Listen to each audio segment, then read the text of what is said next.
So during this year-long journey through these various stories of biblical women, I have been reminded, and I hope we all have been reminded, of the fierce strength, vigorous persistence, and enlightening wisdom of these historical biblical women. But for today, I'm viewing this journey through the eyes of these biblical women as a coming to an end. I anticipate these women's stories and vantage points will continue to appear periodically through our continued preaching and worshiping relationship for the next few months. But I'm also opening up the door for more stories to enlighten our journey together.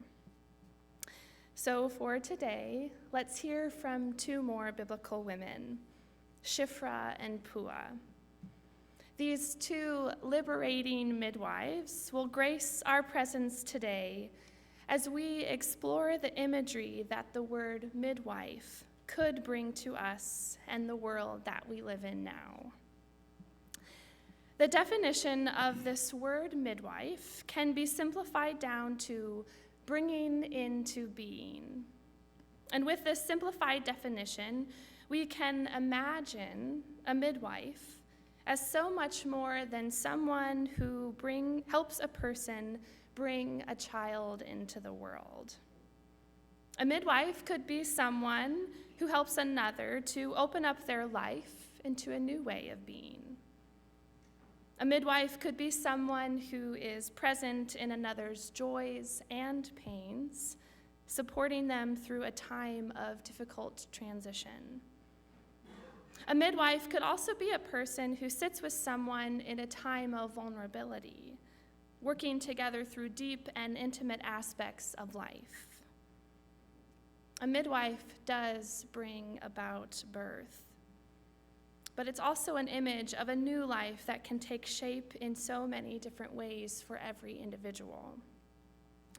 So as we look at the story of Shiphrah and Puah with an open-ended definition of midwife, we can see just how much bringing into being they truly did. Shiphrah and Puah appeared to have direct contact with the Pharaoh, the hierarchical and all-powerful being of their time. They were given explicit and gruesome orders to kill every male baby that they helped Hebrew women birth. But when Pharaoh questioned them as to why male babies were still being born after this order had been given, the clever wit of Shiphrah and Puah informed the Pharaoh that the Hebrew women are not like Egyptian women. They are vigorous and give birth before the midwives come to them. This statement not only pushes back against Pharaoh orders, because I think it's implied to readers that they're still helping at least some of the Hebrew women birth their babies and defying Pharaoh's orders in the process. But this word vigorous that some translations use could also give us as readers an insight to the wit and courage of these liberating midwives. The Latin word for vigorous stems from the root word life. With this in mind, we can see how the Hebrew midwives inform the Pharaoh that the Hebrew women are full of life and will continue to overcome the threats of death through their identity found in life.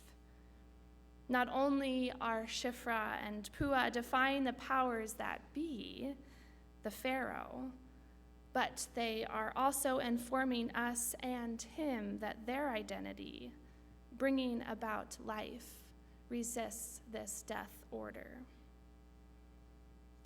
This story about Hebrew midwives is a story about a living liberation. Historically, it can actually be seen as one of the biggest liberation stories of all time, and it's led by women. The midwives, Shiphrah and Puah, start this liberation story by defying Pharaoh's orders and continue to bring in new life, as we heard read today. But this liberation story is continued in the book of Exodus by Moses' mother, who also defied Pharaoh's orders and hid her baby boy. Moses' sister and even Pharaoh's own daughter join in this liberation story by taking in Moses and raising him. This is a network of women working alongside one another to push back against a system set up to destroy. But instead, they continue to bring in new life in all these different ways. These midwives, mothers, sisters, daughters, and community members usher in new life by assisting the vulnerable through the physical birth pains of new life. But they also usher in new life together by offering shelter and a new way of being community together. They usher in new life by being present with one another through some of life's most intimate moments of being. And like these many examples of liberating midwives in the story of Exodus, today we too have the opportunity to usher in new life and a new way of being. We too have the opportunity to be midwives, bringing about liberation that provides us all an opportunity of new life. Midwives do bring into being. Shiphrah and Puah brought into being while defying Pharaoh and opposing his law. So today, as you reflect on this story, what ways have you midwifed in your life? What ways have you midwifed in your life that brought something into being? And in what ways did this bringing into being push back against systems already set in place and liberate this being? For some, Christianity has done this. And for others, being a welcoming and affirming congregation has participated in this journey. Or reading and teaching banned books could also do this.